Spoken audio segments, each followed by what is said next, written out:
دوستان عزیزم سلام، امیدوارم حالتون خوب باشه. محسن احمدی هستم از کانال آموزشی سوپروید. قسمت پنجم از آموزش‌های کاربردی فتوشاپ 2025. اگه اولین ویدیو از کانال من هست که دارین تماشا میکنید، بهتون پیشنهاد میکنم که برید و ویدیوهای قبلی و قسمت‌های قبلی رو حتما ببینید تا به موارد مسلط بشید و بعد بیایید سراغ این ویدیو. تا آخر ویدیو با من همراه باشید.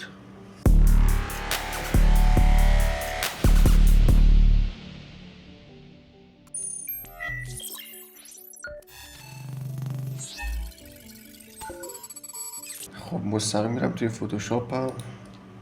یه سری تصاویر مناسب رو از قبل آماده کردم تا بتونیم ابزارها رو به خوبی بررسی بکنیم با هم دیگه.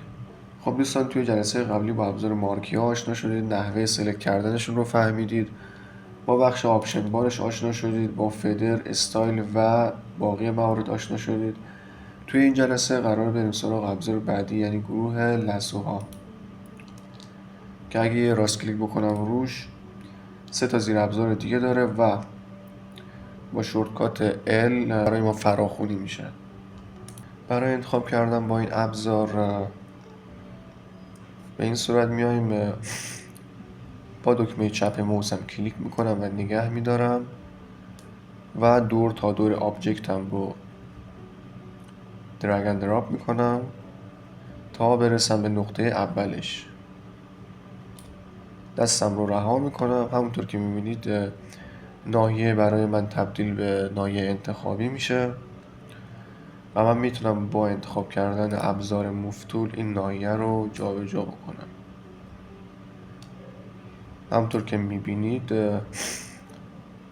این آبجکت با لبه های تیز از بکگراند من جدا شده و یه حالت دیگه هم داره که من بخوام مثلا چند تا کنترل زد بزنم برگرده. من قبل از اینکه بیام این آبجکت رو سلکت بکنم بیام از قسمت فدر اندازه 10 پیکسل به این فدر بدم و دوباره بیام کارم رو سلکت بکنم. این دفعه میام جابجا بکنیم تا ببینیم چه اتفاقی میفته. همونطور که میبینید این دفعه آبجکت از بکگراند من جدا شده ولی با لبه های نرمتر و حالت محو شدگی به خودش داره. فدر رو قبلا با هم دیگه بررسی کردیم ولی خواستم کارایش رو اینجا هم بهتون نشون بدم که باز بعدا با هم دیگه بررسیش میکنیم چون کارایی زیادی داره برای ما. چند تا کنترل زد میزنم. این بود از کارایی لسو و نحوه سلکت کردم با لسو. خب میرم سراغ زیر ابزارهای این ابزار. با یک کلیک راست میبینیم که اینجا سلکشن براش تول رو داریم که اون رو بعدا بهش میرسیم. اول میرم سراغ پولیگونال لسو تول. این ابزار بیشتر به درد اشکال هندسی میخوره، مثلا برای تصویرهای مثل این، مثلا تصویر مکعب که اشکال سطوح صافی داره و لبه های تیزی داره که هیچ گردی توی خودش نداره. برای انتخاب با این ابزار میام یه گوشه از آبجکتم رو یه دونه کلیک میکنم. لازم نیست دکمه چپ موس رو نگه داریم و همطور که میبینید یه خط صافی رو در اختیار من قرار میده که میتونم آزادانه به هر جهتی بچرخونمش. البته اگه دکمه شیفت رو نگه دارم این حالت برای من تبدیل به حالتهای 45 درجه میچرخه که دقت عمل بیشتری توی یه سری از آبجکت ها بهم میده و اگه دستم رو از روی شیفت بردارم میتونم آزادانه به هر زاویه‌ای بچرخونمش. میام روی نقطه بعدیم یه دونه کلیک میکنم. همطور که میبینید یه خط صاف دیگه به من میده. دونه به دونه گوشه ها رو اگه دیدید که نقاط سلکتتون کمی دقیق در نیامد میتونید از گزینه بک اسپیس استفاده کنید و نقطتون رو از اول انتخاب بکنید. من میام گوشه رو سلکتش میکنم، این گوشه رو میزنم و همینطور ادامه میدم تا برسم به نقطه شروعم. همونطور که میبینید وقتی به نقطه شروع میرسم یه علامت دایره کوچیکی برای من ظاهر میشه که اگه کلیک کنم اون منطقه برای من تبدیل به ناحیه سلکت شده من، ناحیه انتخابی من میشه که میتونم با انتخاب گزینه موو تول این آبجکتم رو از بک‌گراندم جدا بکنم. همونطور که دیدید این ابزار برای انتخاب کردن همچین آبجکت های خیلی مناسب هست. اما اگه من بخوام بیام از لسو، از پلیگونال لسو برای مثلا این آبجکت هم استفاده کنم، اصلا مناسب نیستش به هیچ عنوان. هر چقدر من بخوام به این شکل اینو انتخابش بکنم کار رو برای من سخت میکنه و اون چیزی که من میخوام در نمیاد. 100% برای این آبجکت هم ابزارهای مناسب دیگه وجود داره که هر ابزار استفاده‌های منحصر به فرد خودش رو داره. پس طبق نیاز ما باید تشخیص بدیم که از چه ابزاری روی چه آبجکتی استفاده بکنیم. زیر ابزار بعدی که ما قرار بررسیش بکنیم مگنتیک لاسو تول هستش که این ابزار هم به نوبه خودش که از ابزار پرکاربرد این گروه هستش که اگه من بیام مثلا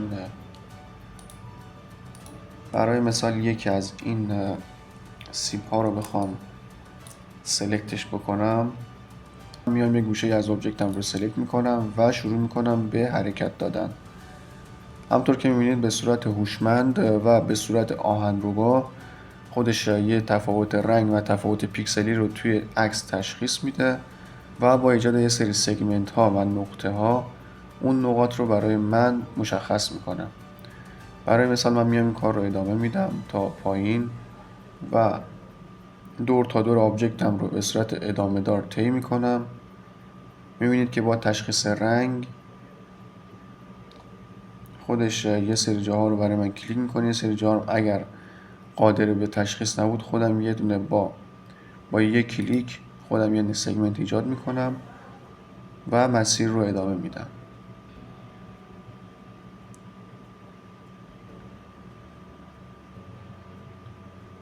همونطور که میبینید یه جاهایی مثل این گوشه که نرم افزار نمیتونه تشخیص بده خود من میام اینجا یه نقطه اول ایجاد میکنم و میام به سمت بالا. مثلا میتونم اینجا رو خودم نقطه ایجاد کنم تا سلکت و انتخاب دقیق تری داشته باشیم.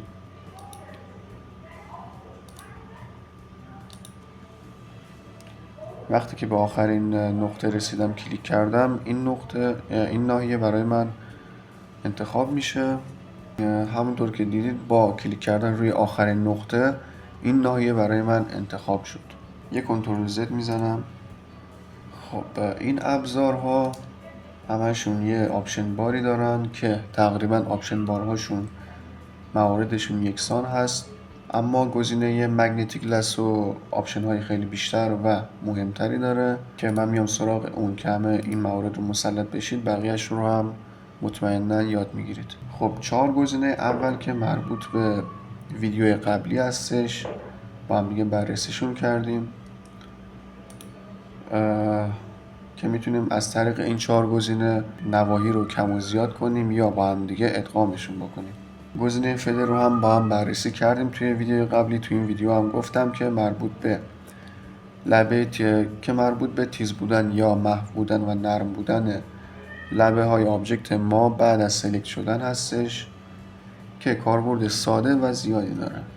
گزینه کنتراست یک از موارد مهم توی آپشن بار ما هستش که هرچه میزانش رو کمتر بکنیم دقت و حساسیت سلکت کردن بیشتر میشه و هرچه میزان اون رو بیشتر بکنیم حساسیت سلکت کردن برای ما کمتر میشه. گزینه فرکانسی هم یک از موارد خیلی مهم توی این نوار هستش که برای ما مشخص میکنه که توی یه مسیر سلکتی ما چه مقدار نقطه و سگمنت به وجود بیاد که براتون مثال میزنم. اگه من اینو بذارم روی 2 مثلا و بیام یه ناحیه‌ای رو سلکت بکنم، همونطور که میبینید این ناحیه سلکت شده اما با نقاط کمتری با این تعداد نقاط. و اگه من بیام به این یه عددی مثل عدد مثلا 100 رو بدم و دوباره بیام انتخاب بکنم یه ناحیه‌ای رو،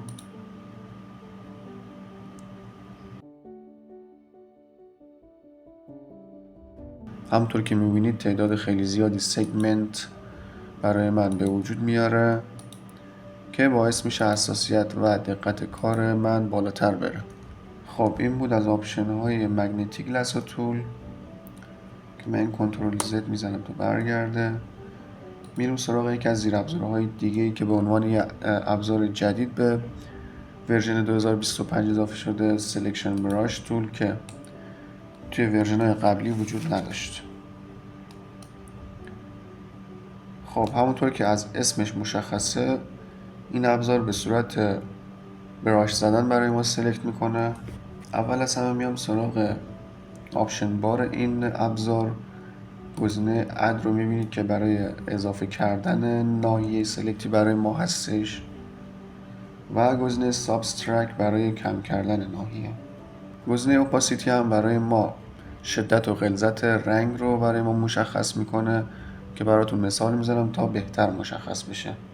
یکی از آپشن های مهم این نوار گزینه براش هست که اگر روی فلش بغلش کلیک بکنم دو تا گزینه به من نمایش میده. یکی از سایزش هست که من میتونم با کم و زیاد کردنش سایز براشم رو بزرگ بکنم. اگه مثلا بیارمش روی 5000 خیلی بزرگ میشه که اصلا لبهاش دیده نمیشه. هرچی من اینو کمترش بکنم نوک براش برای من کوچیکتر میشه. و گزینه بعدش گزینه هاردنس هست که مربوط به لبه براش من هست که چه مقدار تیز باشه، چه مقدار لبه های نرمی داشته باشه، که براتون مثال میزنم تا مشخص بشه. خب یکی از شورتکات هایی که میتونید نوک براشتون رو باش، اندازه قلم براشتون رو باش کم و زیاد بکنید، نگه داشتن دکمه آلت و دکمه راست موس و به طرف چپ و راست حرکت دادن موستون هست که به سمت راست میبرم نوک براشم بزرگ میشه و به سمت چپ میارم نوک براشم کوچیک میشه. من یه مثال براتون میزنم. برای مثال اگه من بیام روی این آبجکتم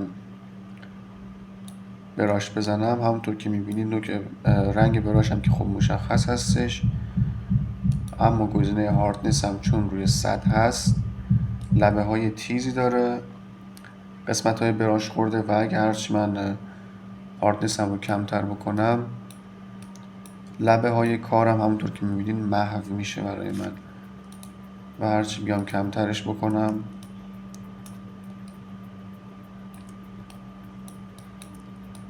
لبه ها محوتر میشه تا جایی که من این رو بیام تبدیل به صفرش بکنم. همونطور که میبینید بسیار با لبه های نرمی برای من براش میزنه. میام چند تا کنترل زد میزنم تا موارد برگرده. خب برای انتخاب کردن با این ابزار همونطور که دیدید میام گزینه اد رو میزنم، میام برای مثال هاردنس هم رو میذارم روی 100 و میام یه نقطه رو این گزینه رو انتخاب کنم خیلی بهتر باشه.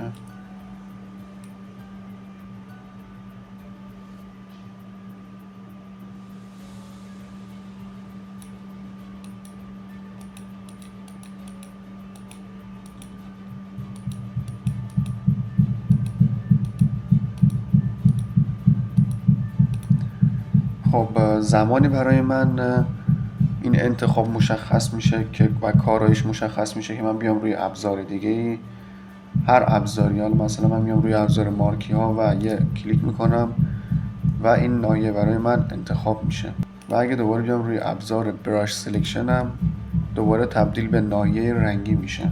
خب میایم یه مثال راجع به اوپاسیتی این ناحیه انتخابیمون بزنیم که اگه من بیام اوپاسیتی رو بذارم مثلا الان روی 100% و من بیام روی ابزار مارکی ها تبدیل به سلکت بشه و ابزار موو تول هم انتخاب بکنم و بخوام این رو جابجا بکنم.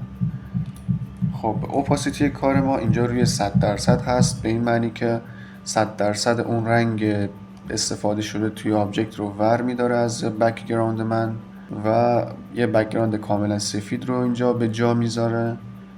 و اگه من بیام این کنترل دی بزنم تا دی سلکت بشه و اگه من بیام اینو از اول بخوام انتخابش بکنم با ابزار براش تولمون، این دفعه اوپاسیتی رو روی 50 تنظیم میکنم و میام از اول این آبجکت هم رو انتخاب میکنم. همونطور که میبینید غلظت رنگی براش هم کمتر شده و میام دستم رو رها میکنم و میرم روی ابزار مارکی ها، یا این دفعه میرم روی مثلا ابزار آبجکت سلکشن هم، میبینید که سلکت شده و میام روی ابزار موو تول این دفعه جابجاش میکنم. همونطور که میبینید این دفعه چون اوپاسیتی من روی 50 بود میاد نصف اون غلظت رنگی رو از آبجکت من ور میداره، یعنی یه لایه نازک از رنگ رو از روی آبجکت من ور میداره و در قسمت بک‌گراند یه طیف رنگی از آبجکت هم هنوز باقی مونده. این هست از نوع کارایی اوپاسیتی که مربوط به شدت رنگ و غلظت رنگ اون هنگام سلکت کردن هستش. خب دوستان، این ابزار با زیر ابزارهاش توضیح بیشتری نداره، همه موارد رو بهتون توضیح دادم. فقط یه تمرین کوچیک داره که با هم دیگه انجامش میدیم و میریم سراغ ابزار بعدیمون. خب تمرینمون به این صورت هست که با همه ابزار انتخابیمون که تا الان کار کردیم و بررسیشون کردیم میایم یه حالت کلاژ مانندی رو با هم دیگه میخوایم به وجود بیاریم که بیشتر حالت هنری داره، که همونطور که مثلا توی مجله ها و روزنامه ها میبینید که تصاویر رو از جای دیگه برش دادن و آوردن کنار هم دیگه گذاشتن و یه مطلبی رو راجبش نوشتن. حالا ما میخوایم تصاویر رو با همون شکل برش بدیم و کنار هم دیگه قرار بدیم. شما هم این مورد رو حتما توی خونه تمرین کنید تا به موارد بیشتر مسلط بشین. برای انجام همچین تمرین و ایجاد کلاژی من میام چند آبجکت رو از تصویرهای مختلف جدا میکنم و همشون رو توی یه سند خالی قرار میدم. بریم ببینیم که نتیجه کارمون چی میشه. میام 50 پیکسل فدر بهش میدم.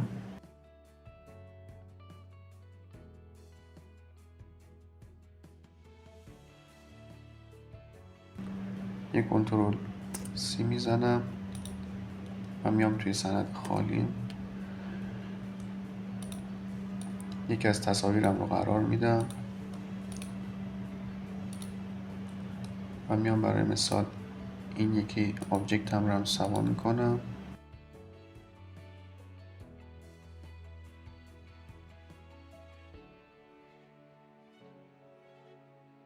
یه کنترل سی میزنم، میام اینجا پیستش میکنم.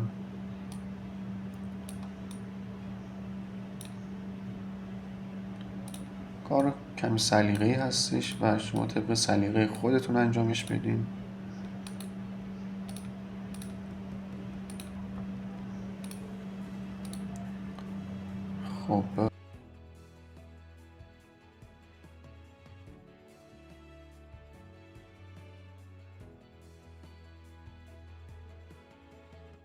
خب این شد از کار مثلا تمرین ساده‌ای که با هم انجامش دادیم. 3 تا تصویر رو 3 تا آبجکت رو از تصویرهای مختلف جدا کردم و اینجا قرارش دادم. حالا شما طبق سلیقه خودتون انجامش بدین، 100% نتیجه بهتری میگیریم. من چون حالا وقت ویدیو تایم ویدیو بالا میره زیاد روش کار نکردم. خب توی این پارت این ابزارها رو بهتون گفتم، توضیح دیگه نمونده. میریم سراغ پارت دوممون. تا آخر ویدیو با هم همراه باشید. خب پارت دوم این جلسمون راجع به ابزار بعدی سلکشنمون هست به اسم آبجکت سلکشن، که یکی از ابزارهای قدیمی فتوشاپ هست که تو همه ورژن ها وجود داشته، که بیشتر با آبجکت و سوژه ها سر و کار داره و کمی حرفه‌ای تر برامون سوژه رو انتخاب میکنه. اولین ابزارش هست خود آبجکت سلکشن. 2 تا زیر ابزار دیگه داره به اسم کویک سلکشن و ماجیک واند، که به گزینه ماجیک واند بعداً میرسیم. فعلا آبجکت سلکشن تول و کویک سلکشن تول رو با هم دیگه بررسی میکنیم که با شورتکات دابل رو برای شما فراخونی میشه. گزینه آبجکت سلکشن رو انتخاب میکنم و میام روی سوژه.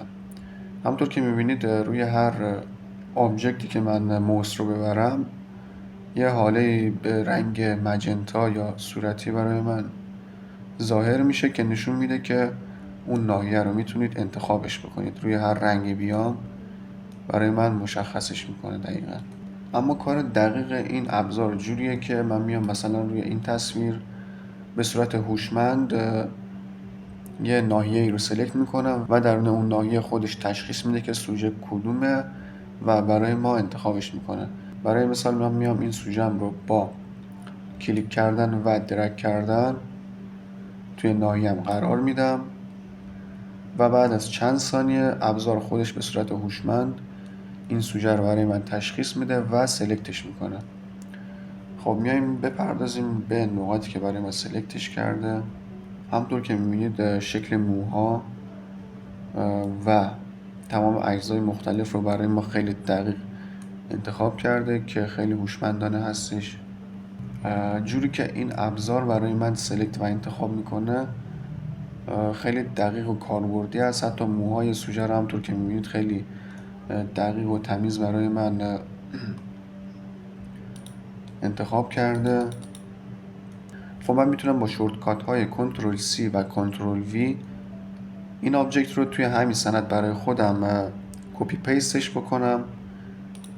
اما درستش اینه که من بیام از شورتکات های کنترل J یا کنترل شیفت J استفاده بکنم تا این آبجکت رو برای خودم کپیش بکنم. همونطور که میبینید توی قسمت لایه ها با زدن کنترل خب یه کنترل Z زدم برگشت، الان دوباره کنترل J رو میزنم. همونطور که میبینید یه کپی برای من گرفت اینجا.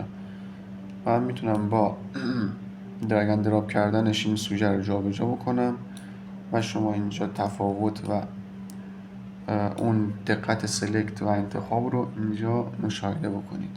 خب همونطور که میبینید حتی موهای کاراکتر رو با حساسیت خیلی بالایی برای من از بک‌گراندم جدا کرده، کاری که با لسو تول ابزار مارکیا به این راحتی ها نمیشه انجامش داد و هر ابزار 100% برای استفاده های خاص و منحصر به فرد خودش طراحی شده. خب از این موارد که بگذریم میایم سراغ آپشن بار این ابزار. 4 مورد اولی که باهاش آشنا هستید برای کم و زیاد کردن نواحی و ادغام کردنشون هستش. برای مثال من میام روی این آبجکتم گزینه اد رو میزنم و میام اول یه دونه ناحیه رو اینجا انتخاب میکنم. چند ثانیه طول میکشه تا برام انتخابش بکنه و میام یه نقطه دیگه ای رو اینجا برای خودم انتخاب میکنم. همونطور که میبینید به شکل جداگونه برای من میتونه اینها رو سلکتش بکنه. گزینه بعدی توی گزینه مود هستش که حالت ریکتنگل و لسو رو داره که من توی حالت ریکتنگل میام مثلا یه قسمت از سوژه رو توی ناحیه انتخابی قرار میدم تا ابزار به صورت هوشمند تشخیصش بده. همونطور که میبینید تا اونجایی که من یه ناحیه رو انتخاب کردم تا همونجا برای من تشخیص داد و پایین‌تر نیومد. یه کنترل دی میزنم میام سراغ گزینه لسو. گزینه لسو همون کار رو انجام میده ولی با شیوه کمی متفاوت تر، جوری که خودم به صورت شناور بیام دور تا دور سوژه‌ام رو انتخاب بکنم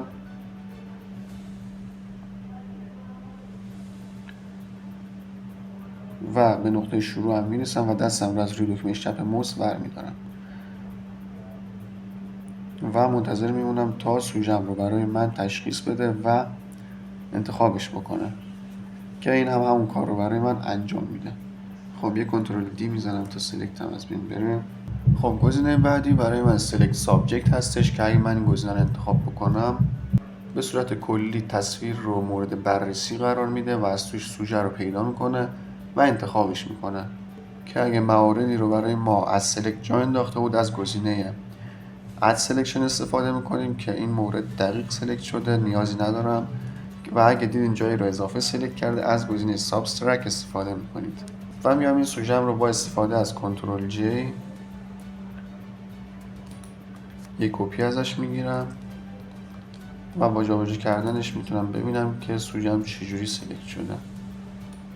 همونطور که میبینید با حساسیت بالای همه جا رو برای من سلکتش کرده. این شد از گزینه سلکت سابجکت.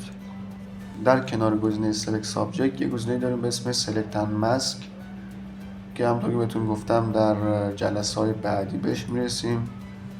کمی مفصل هست، توضیحات زیادی داره، چون در رابطه با سلکت کردن اجزای خیلی حساسی مثل مو و جاهای لبه خیلی تیز و نازک هستش که با هم دیگه در آینده بررسیش میکنیم. یکی از مواردی که توی آپشن بار ما وجود داره این مورد هستش که اسمش بیاد بالا، شوال آبجکت هستش که من اگر این گزینه رو بزنم کل موارد انتخابی من رو یه پیشنمایشی بهم میده که میگه میتونیم اینا رو سلکت بکنیم و انتخابشون بکنیم که اگه غیر فعالش بکنم خب خاموش میشه. گزینه بعدی گزینه ستینگ ما هستش که یه سری آپشن های اینجا برای ما داره که به صورت پیشفرض توی حالت درستی قرار داره، تغییرشون ندیم بهتره. که اینجا گزینه اوتو رفرش رو داریم که به صورت لحظه‌ای برای ما هنگام سلکت کردن صفحه رو رفرش میکنه و نواحی رو تون تون پشت سرم تشخیص میده که اگه من بخوام اونو خاموشش کنم موقع سلکت اذیت میکنه، خودم به صورت دستی باید رفرش بکنم صفحه رو. و اینجا قسمت اوورلی آپشن رو داریم که میتونیم از اینجا رنگ اون پیشنمایش و پریویومون رو مشخص بکنیم. اگه من مثلا بذارم روی یلو، اما هر جا بیام به رنگ زرد بهم یه پیشنمایش نشون میده و میذارم روی هم حالت مژنتا باقی بمونه. میتونم روی قسمت آوتلاینش بیام روی اون خط جانبیش که به وجود میاد خط رو ضخیم ترش بکنم، همونطور که میبینید. این رو هم رو حالت پیشفرض خودش میذارم. گزینه بعدی اوپاسیتی کارم هست که روی 100% قرار داره که اگه من بیام اینو هرچی کمترش بکنم اون خط پریویوی ما کمرنگ تر میشه. میذارم روی حالت 100 باقی بمونه. خب این سه تا گزینه که میبینید برای نشون دادن یا نشون ندادن یا به صورت موسور کردن ما مربوط میشه که اگه من روی گزینه اوتو شو اورلی بزنم با جابجا کردن موس روی هر موردی به صورت اتوماتیک برای من نشون داده میشه هر موردی جداگونه. و اگه بیام بزنم روی always show overlay همه موارد برای من توی حالت پریویو قرار میگیره و این حاله صورتی که میبینید به طور کلی روشون قرار میگیره. و اگه بیام گزینه never show overlay رو انتخاب بکنم خطای فرضی و پریویو کلا برای من نشون داده نمیشه. خب دوستان این هم بود از ابزار آبجکت سلکشن ما. فکر میکنم تمام موارد رو بهتون توضیح دادم، مورد دیگه نمونده. مرسی که تا آخر ویدیو با ما همراه بودید. حتما همه مواردی که الان یاد گرفتین رو پشت سیستم تمرین کنید، مخصوصا اون تمرینی که توی پارت 1 با هم دیگه انجام دادیم خیلی مهم هستش. و برای حمایت از من حتما کانال رو سابسکرایب کنید. شدیداً به حمایت و انرژی شما نیاز دارم برای ادامه تولید محتوا و کیفیت ویدیوها. حتما نظراتتون رو راجع به آموزش ها بهم توی کامنت ها بگین، حتما کامنت ها رو میخونم. و اینکه مخلص همتونم تا ویدیوی بعدی. خدا نگهدار.